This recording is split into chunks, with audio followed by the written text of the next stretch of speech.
What up, HyperChange? This is a crazy conference call I just got off. Huge Tesla earnings release today. We're going to go over the financials, and then I'm going to get into the conference call where there was a ton of detail shared about the company's plans with Optimus and Cybercab and Elon Musk compensation package. Fresh off the call right now. So let's get into what actually got reported in terms of the financials. It was a record quarter for Tesla in terms of revenue with $28 billion, up 12% year over year. Gross profit was $5 billion with gross margins coming in at 18%. There was $1.6 billion in operating income. So a great quarter for Tesla with very strong profitability. If we move to the cash flow, this was even more impressive, $6.2 billion in profitable cash produced by the business. Then $2.2 billion in investments leaves you $4 billion with free cash flow for Tesla, ending the quarter with $41 billion, almost $42 billion of cash. So an incredibly strong quarter for Tesla here. Another big bright spot was the energy business, which had over $1 billion in gross profit for the first time. Revenue from that energy business was $3.4 billion, up 44% year over year. We also had a nice bump from services and other revenue, up 25% year over year. So those two added about a little over $1.1 billion in gross profit out of this $5 billion. So still about 25% or so of Tesla's profitability is coming from things other than the automotive business. And the other thing about this shareholder deck, I mean, we were just curious about Optimus and Robotaxi. We did not get much commentary on them. Here's the production slide about the vehicle capacity. Not much changing there. Tesla Semi starting production in Nevada next year. They already have a validation fleet. They're already installing that equipment. So that could be a fun ramp to watch next year as well. FSD miles continue stacking up. AI training capacity going up and to the right. That's another good sign there. But to be honest, this very vague guidance here from Tesla, there was not much in this quarterly report about Cybercab, Robotaxi, and Optimus, the thing that investors, I think, are most curious about. Perhaps the most powerful part of guidance during the shareholder letter was this tidbit: Cybercab, Tesla Semi, and Megapack 3 are on schedule for volume production in 2026. First generation production lines for Optimus are being installed in anticipation of volume production. First generation production lines for Optimus? What? And we got a lot more tidbits on this during the conference call. Let's just take a look to see how the stock is reacting right now. It's like 350 as I'm recording this. Literally just got off the Tesla conference call. The stock's down about 3% after hours, but remember, has run up about 85% in 6 months. So a lot of this good news was priced in. Now, let's get to the fun part. These are my notes from the conference call. So I'll just kind of share them here so you can read along if you want with me. And I will go through all of the exciting points from the Tesla Q3 conference call. Okay, so Travis Axelrod, who is our new head of investor relations, opens it up. And I thought the one interesting thing here is he talked about the 11-6 shareholder vote and just mentions about how important it was to actually vote in that, which I thought was a little bit different than usual. Then we have Elon coming in for his usual open remarks here. He talks about how we're at a critical inflection point for Tesla, which I thought was very interesting to hear him say that, because that's kind of what we've been saying as they transition to the Robotaxi business. Reiterates that Tesla is the leader in real-world AI, which is so interesting how he keeps mentioning this, and talks about how Tesla has the highest intelligence density, something about how they have more intelligence per gigawatt of energy on their chip, and this is a huge advantage. He goes more into that later. He also, I think this is a huge tidbit from the call. Elon says he's confident in expanding Tesla's production because of FSD progress, basically saying that he has clarity on us achieving true full self-driving unsupervised, and that's why he's okay with basically ramping up production, going balls to the wall with Cybercab, because he is like, we're ready. It makes sense to expand production. I think we're going to get to unsupervised FSD. Growth of Powerwall and Megapack making a big difference to the growth of the company. Then has this interesting tidbit about how the growth of the grid, we have like a terawatt of power on the grid, but our average usage is only half of that because we need to build the grid for this max capacity. If we add batteries, we can instantly double the capacity of the grid in not just the US, but in other countries. So Elon sort of reiterating that the easiest way to squeeze more juice out of our power system to accommodate things like AI and all these new data centers is Megapack. So it's interesting to see how Megapack is positioned itself as essentially an AI product or benefiting from the AI energy demand. Making progress with Optimus, a very difficult project, but he keeps reiterating how the ingredients that Tesla has with Optimus are unique. Now, those ingredients are real-world AI, that's the vehicles learning how to drive themselves, exceptional electronic engineering capabilities, the engineering prowess of Tesla, and the ability to scale. This trifecta of ingredients is what is allowing Tesla to be the only one to pull off Optimus, so he thinks. He talks about people have been loving FSD, exciting the plans for Megapack 4, which is different than the Mega Block, but Megapack 4, which is now going to include this sort of substation in the build. That's been a big reason people don't want to order the Megapack because then they got to build the substation. Now Tesla's just rolling that up into their product. Awesome to see that. I think that maybe seems like a small change, but could actually accelerate a lot of projects in Megapack and that revenue.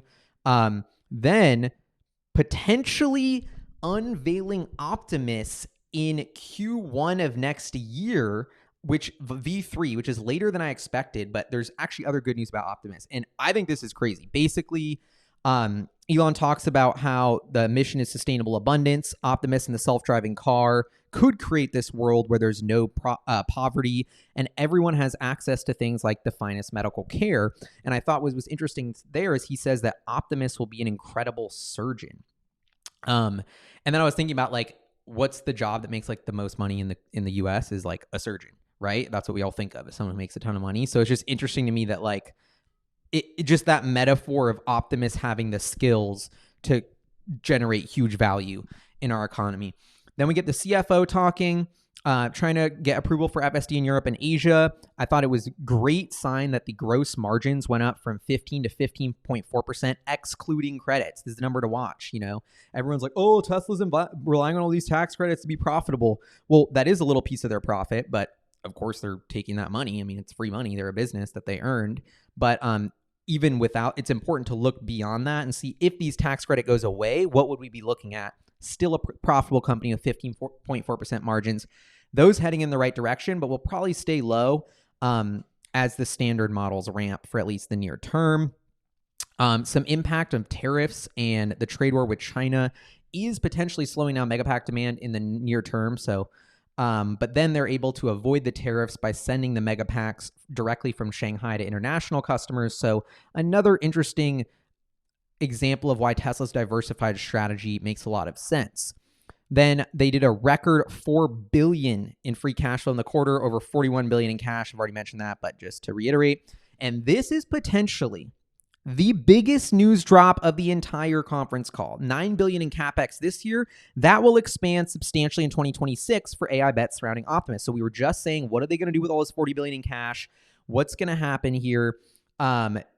Do they need to use that to train Optimus? Well, it sounds like potentially yes. And they're building this production line in next year for Optimus with 1 million robot capacity. That's right. I wasn't going to say this till later in the episode because they said it, but they want to build this production line with 1 million robot capacity. So now this is adding up. Huge CapEx spend next year as they build out this big robot line. So that was the management's pre-recorded or warm-up remarks, let's say. Then we go into the Say Q&A. Shout out to Say and the retail investors for submitting the questions.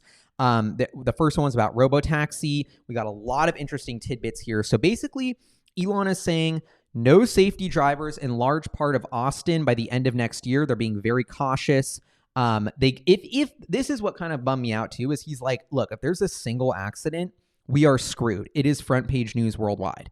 And that is what has been a super bummer to me, is that despite FSD saving countless lives that we can't even think of because it's preventing deaths that would have happened if there wasn't full self-driving, like this is a major needle moving technology in terms of saving the 1 million lives a year that died of traffic incidents, and is a big thing for me personally, who's had a very close friend of mine pass away because they were killed by a drunk driver. And so that's the kind of thing, and I've seen firsthand the kind of tragedy that can lead to. And so that is why I'm so passionate about Tesla being able to commercialize this Robotaxi business. And it's so tragic that the news is their biggest enemy. Instead of the news reporting Tesla's trying to advance this technology, millions of lives potential being saved, It's like, oh, is there one slip up we can write an article about? Let's make so. And this isn't just me doing a tangent of like, oh, the world sucks for not appreciating Tesla's full self-driving and its impact. Totally true, but is also a concern for investors. I mean, if we have a media and a general population who's too dumb to understand that self-driving cars are safer than human-driven cars, like it's ridiculous to think that that is actually one of the bare theses for Tesla, but that is one of them. So anyway, just interesting tidbit there. He's expecting no safety drivers in the car within a few months.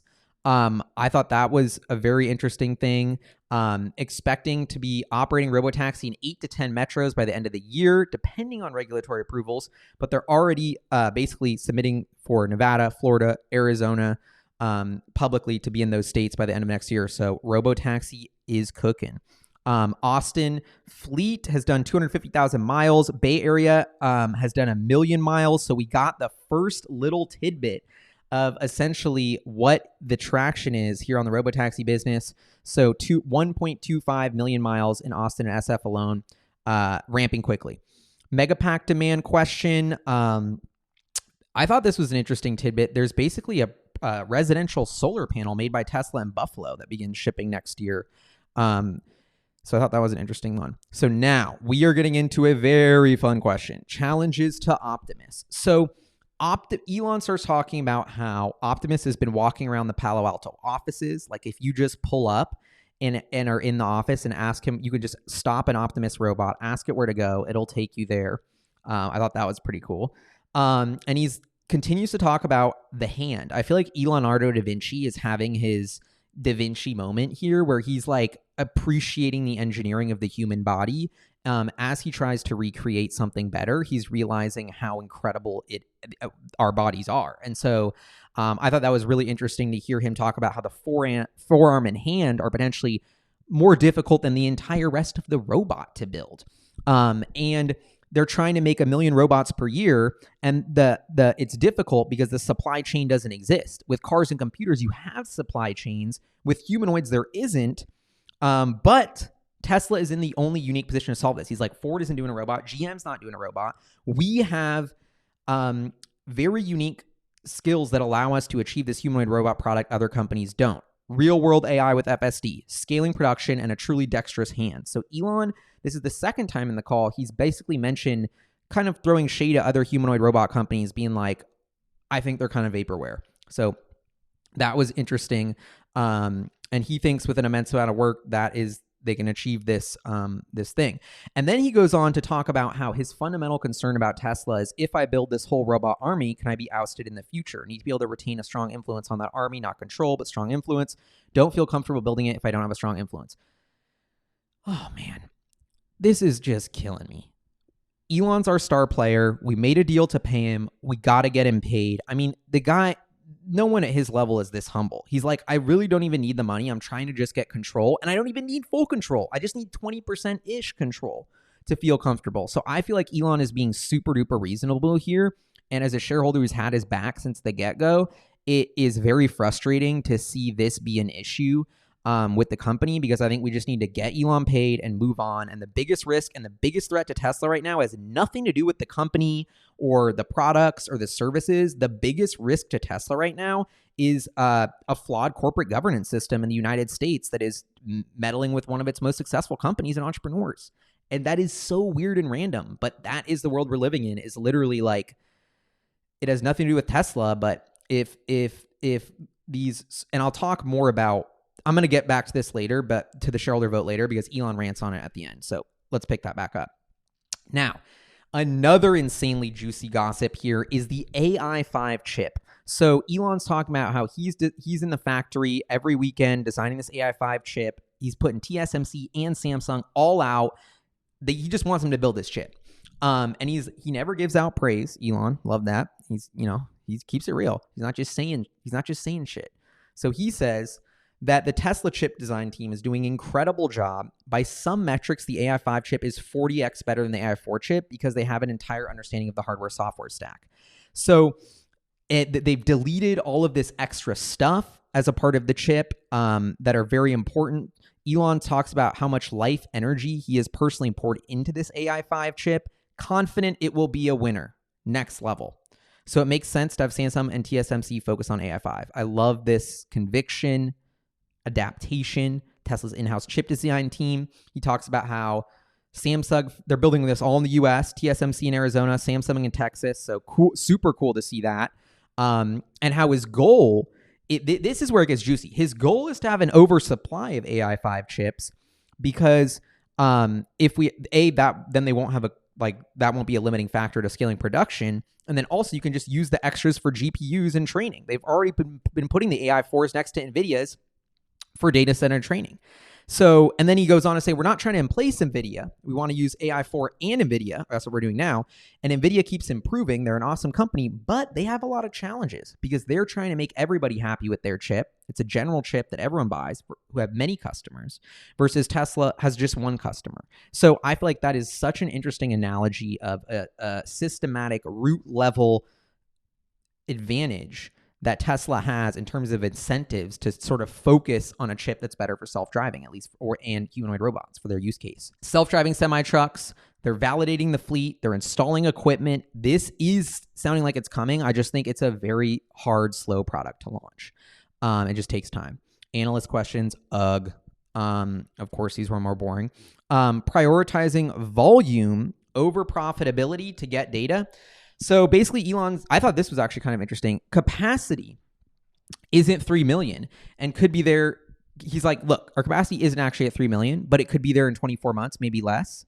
But there's an entire supply chain that's to move in tandem with that. Then we got to figure out where to build the factory on top of that. So basically, Elon's saying the next big expansion of a factory line is sometime in Q2. Cybercab, they're going to launch Q2 next year, starting production. All about efficiency, all about the cheapest and most efficient cost per mile, all in. And we won't have to sacrifice margins for that. Demand will be nutty. So a couple key insights there. I thought Cybercab commencing production with no steering wheels or pedals in Q2 26 is very exciting news. So that is coming soon. And remember what we said earlier, Elon's confidence in the full self-driving technology is the reason he's going all out on this. And then he goes on, continues to ramble about how the killer app for full self-driving is texting and driving, which I gotta say he's keeping it real here. As someone who has data with that little screen of what everyone does in their car, everyone's texting and driving. And so he's basically like, the demand for Tesla, once we let people text and drive, is going to be absurd.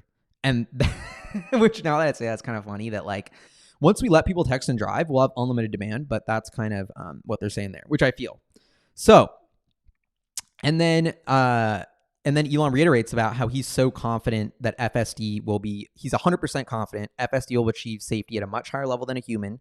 They're increasing the parameter count, radical improvements to the AI, and the car is going to feel like a living creature. He keeps saying things like this, which I think are super interesting. He was saying Optimus with the new V3, you might not even think it's a human in a robot suit. So they keep talking about how the car will feel human-like as it continues to improve. So I'm curious to experience that. And then he makes a joke about how, well, now I'm worried we're building the cars too smart. And if we build the car too smart, they're going to get bored. And maybe we can use that 100 gigawatt of distributed inference with cooling and power already taken care of as a massive distributed inference sort of data center. So this is an idea that's been talked about a lot before for Tesla. It's very pie in the sky and out there, but if you have a network of self-driving cars, can you double optimize the profitability of those assets by running them as data centers when they're not doing rides? Yes. So Elon does that tangent. Adam Jonas, Morgan Stanley, he wasn't listening and he wasn't able to answer his question. So we had to go with Dan from Barclays. He's rambling about AI applications beyond the core competency. Elon's like, look, he kind of makes this joke about how there is no thing as a core competency, really. Like, he's like, we had 0 core competencies when we started. We're like a dozen startups rolled into one. And he's initiated all of these ideas, stationary battery packs like Megapack. They did the supercharger network, the chip design team from scratch, the AI team. These are all examples of Tesla creating new core competencies and AI sort of applications and startups. And then he starts thinking about these questions like, look, he's basically saying Optimus will handle all AI applications. Optimus at scale is the infinite money glitch. Lots of new engineers on the team, right out of college, very talented. he's constantly in the engineering and manufacturing reviews going through, how do we manufacture this better? And I think that's a big takeaway that I've learned from this call. Tesla's strength is in manufacturing. And I think we were just assuming they're going to crush it with Optimus because they've crushed it with vehicles. And they will. But I think the issue is that Optimus there's never been a supply, like for cars, there was a supply chain built.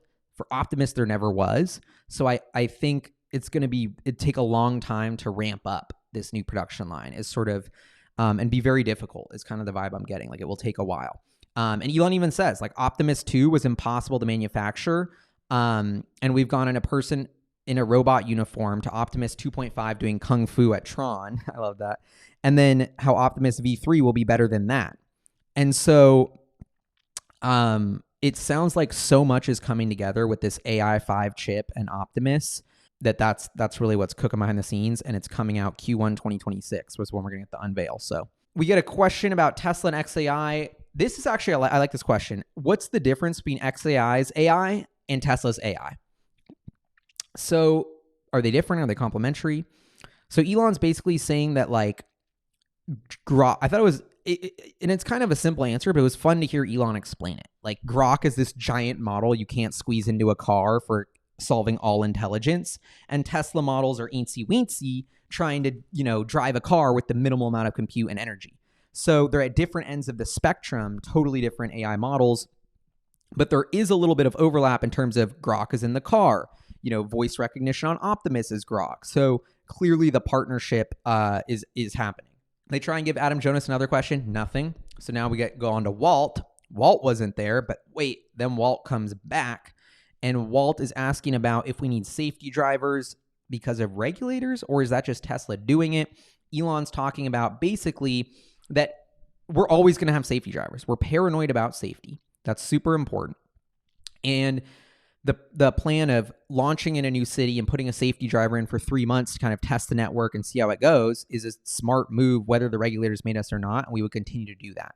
So, and then he talks a little bit about how it's so interesting that, or Tesla, a little bit of inside baseball in the Tesla software releases, how at first they're always optimizing for safety and then comfort. So he's like, if you're going for comfort, wait for 14.2 because 14.1 is optimized for safety. So I thought that was a really interesting way to unpack what happens with Tesla when they're doing sort of these auto FSD improvements.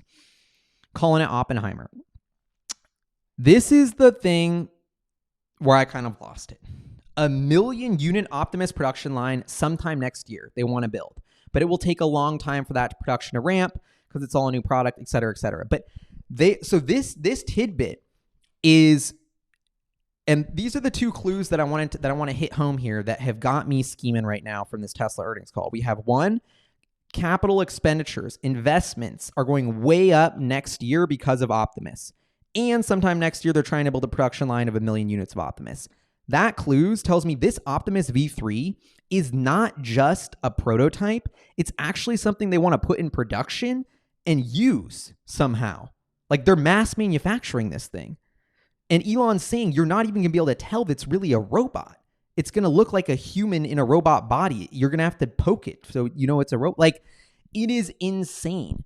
The stuff, this blew my mind. 1 million unit robot production, and it's probably not going to happen. It's probably way too ambitious. Probably might not even start till 2027. But the fact that they're putting it in the financial guidance to increase CapEx is a big clue.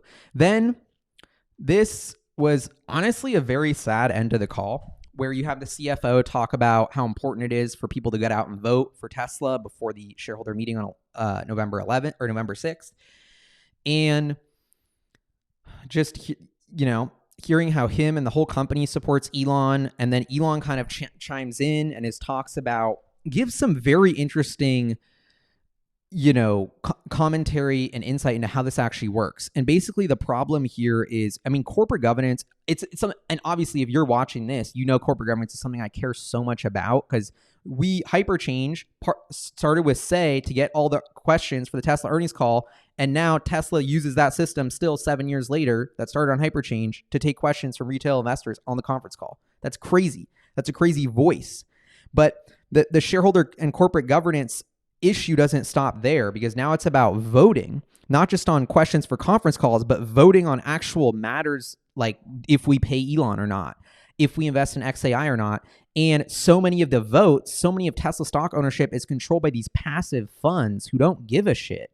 And they just follow the recommendations of these sort of corporate consulting firms, Glass Lewis and ISS, making a recommendation that you should vote against the pay package. So then everyone just blindly does it. It's mind-boggling how dumb this is. So this really was frustrating to me to hear, and it's just bummed that Elon's bummed and that we just can't get him paid. It's just very frustrating on so many different levels, because shareholders and management are on the same page and we have like the outside world messing with it.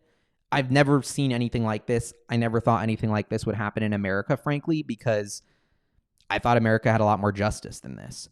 But this is just to reiterate how important it is to vote your Tesla shares. Go right now. You probably got an email from your broker. Ask AI how to vote. Tesla's put out videos on how to vote. I'll make a whole video on how to vote and how I'm voting my shares and why next week, so we can build more momentum, because I think Tesla doesn't have a future if this vote doesn't pass. And that would totally suck. And so I'm just fingers crossed. I'm doing everything I can to manifest that the Tesla, the Elon Musk ownership package passes. And I've never heard a conference call end like this. That shows you how important this is. So that's my wrap up of Tesla earnings. You had a very strong financial quarter. Robotaxi is cooking. Don't get impatient. I think people are worried that Robotaxi isn't expanding as fast as they want. They still have a safe driver. They are going slow. They're making sure it's perfect. Let them cook with this Robotaxi network. It is coming. So I think that's one thing. And then Q1 next year, Optimus V3 unveil. That's going to be crazy. That's going to be crazy. But anyway, none of that matters if we don't get the vote passed. So spread the word. Go vote. And let's just get this vote passed so that we can be focused on the products that Tesla's building. And not focused on this corporate governance BS. So anyway, but also shout out to all the Tesla retail investors who have been a movement to push against this BS. I don't think any company has ever had the type of retail engagement that Tesla's had. And the only reason there's a chance that Elon Musk gets his ownership package and that we invest in XAI and that we do these cool, crazy things that no one else is doing is because of the retail investors like you voting. So huge shout out to that. And I think it's important to remember this is a very big moment in terms of history of capitalism and financial markets. And one of the world's largest, fast-growing, most influential company, literally the world's richest person, not being able to run his company because of the courts and not listening to the voices of shareholders. I mean,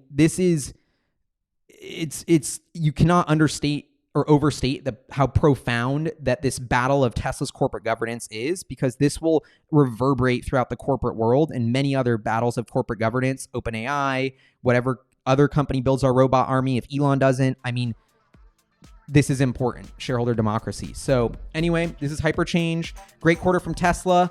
But let's get the ownership package passed for Elon. Come on, please. I'm manifesting. Let's go. Anyway, love y'all. HyperChange. Happy Tesla Day. Peace.